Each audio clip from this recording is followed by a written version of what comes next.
Donc du coup, donc pour le côté prendre soin de ses habitants, dans une des orientations qu'on a ciblées dans le cadre de l'appel à projet ACT, et ça fait un moment sur notre territoire que c'est un projet qu'on veut aborder, la collaboration avec les habitants de notre destination. Et du coup, on s'est lancé dans l'élaboration de kits d'accueil des nouveaux habitants. Donc en fait, ces kits d'accueil, l'idée c'est de créer un bon de retrait qui serait distribué en mairie sur notre destination. Et ce bon de retrait, en fait, inviterait les nouveaux habitants à venir récupérer un kit d'accueil dans les bureaux d'accueil des offices de tourisme pour ensuite leur transmettre en fait de l'information touristique et pratico-pratique sur la destination. Et l'avantage que ça aurait aussi, ce serait donc en fait de renforcer les liens avec les habitants de notre destination. Là, ce que vous voyez sur la gauche, c'est donc l'affichage c'est pas encore définitif, mais c'est un peu pour vous donner une première idée, l'affiche qu'on pourrait mettre, par exemple, dans un bureau d'accueil en mairie, avec le ticket que le conseiller d'accueil remettrait au nouvel habitant. Et ensuite, nous, en office de tourisme, on pourrait leur donner en main propre de la documentation, quelques goodies, donc à voir encore, on est en train de réfléchir là-dessus sur ce qu'on déploie pour l'habitant et ce qui pourrait lui servir. Et on a travaillé aussi sur un document pratico-pratique, un peu un flyer recto verso où on s'adresse vraiment à l'habitant avec un discours les pépites de ta destination, ton office de tourisme te sert à ça, les coordonnées de chaque bureau d'accueil des offices de tourisme. Et enfin voilà, et puis surtout autour de ce projet, l'objectif pour nous, c'est aussi de renforcer le lien avec les mairies de la destination et avant tout aussi de montrer ben, la mission de son office de tourisme, qu'il puisse voir et se rendre compte qu'il peut découvrir aussi sa destination et découvrir les bons plans grâce à nous. Puis les faire venir avoir un premier contact physique en office. Et du coup, dans un second temps, donc là, on en est encore à la mise en place de ce kit et vont bientôt passer en phase d'animation avec certaines mairies. Je pense très certainement que ça va se déployer d'abord sur des mairies tests avant de déployer à plus grande échelle parce qu'on a beaucoup de mairies sur la destination.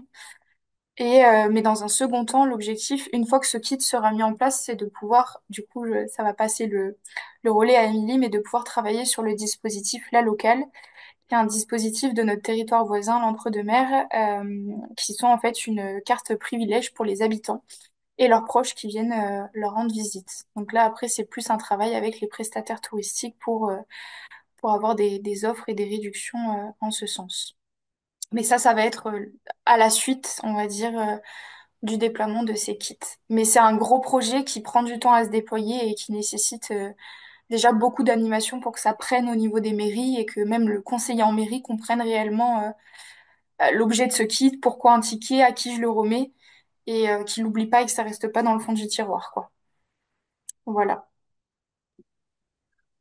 Merci beaucoup, Lucia.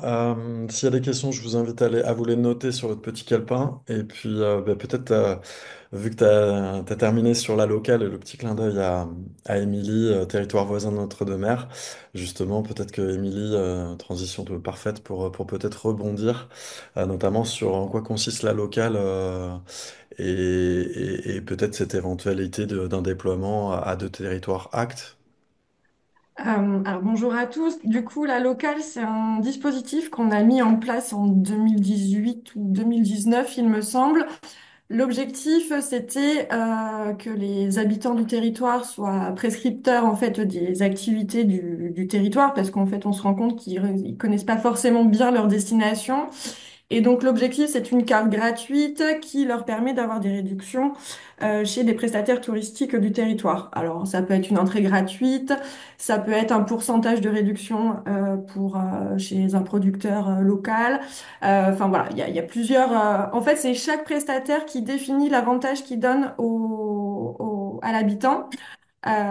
Et donc ça a été mis en place en 2018-2019. On avait une trentaine de prestataires touristiques qui se sont engagés dans la démarche. On a distribué environ 150 ou 200 cartes la locale sur les premières années. Mais aujourd'hui, on est en train de réfléchir vraiment au dispositif et à l'efficacité parce qu'on se rend compte, comme beaucoup de cartes de fidélité finalement qu'on peut avoir, on l'a dans le sac, on est content, mais en fait, on se rend compte qu'elle n'est pas forcément bien utilisée. On se rend compte que les gens ne sont pas forcément très au fait des offres parce qu'en plus, nous, nos offres tous les ans, elles peuvent évoluer en fait avec des nouveaux partenaires qui rentrent dans la démarche. Donc, comment on fait connaître en fait les nouvelles offres? Comment en fait on reste en mémoire finalement de l'habitant qui a cette carte pour lui dire d'aller chez les prestataires. Donc en fait, il y a quand même une grosse remise en question de la communication en fait autour de cette démarche. Parce que je pense la démarche est chouette, il y a vraiment un intérêt, mais du coup, après, c'est comment on le fait vivre dans la durée. Ça, c'est hyper important de bien se questionner sur ce sujet.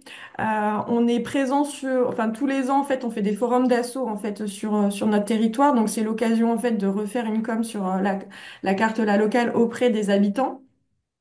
Mais du coup, il y a quand même ce questionnement sur l'utilisation de la carte sur le territoire, de comment on arrive à avoir un feedback en fait des partenaires touristiques qui sont engagés sur combien d'habitants sont venus, ce genre de choses, parce que c'est assez compliqué de leur faire tenir un petit voilà un comptage, hein, on va être très honnête, voilà. Et comment on fait vivre le dispositif. Et je trouve ça hyper intéressant de le travailler aussi avec la Gironde du Sud parce que du coup, ça permet d'avoir une offre plus large et plus globale, sachant qu'on est un territoire un peu imbriqué l'un dans l'autre finalement. Et donc, du coup, nous, on avait des habitants qui sont sur le territoire officiel de la Gironde du Sud, mais qui se sentent plus entre deux mers parce qu'on est entre Garonne et Dordogne, qui comprenaient pas pourquoi eux, ils n'avaient pas le droit à la carte la locale, par exemple. Parce que administrativement, c'était pas, voilà. C'est un peu pénible quand même ce genre de choses. Donc du coup, ça permet d'élargir à la fois le panel d'habitants qui peuvent avoir accès à la carte et d'élargir aussi l'offre en fait et de faire de l'interaction en fait aussi entre deux territoires. Ça, c'est plutôt chouette. Et d'avoir une complémentarité aussi parce qu'on n'a pas forcément les mêmes offres touristiques d'un côté comme de l'autre. Et donc du coup, ça permet aussi d'avoir ce genre de transversalité.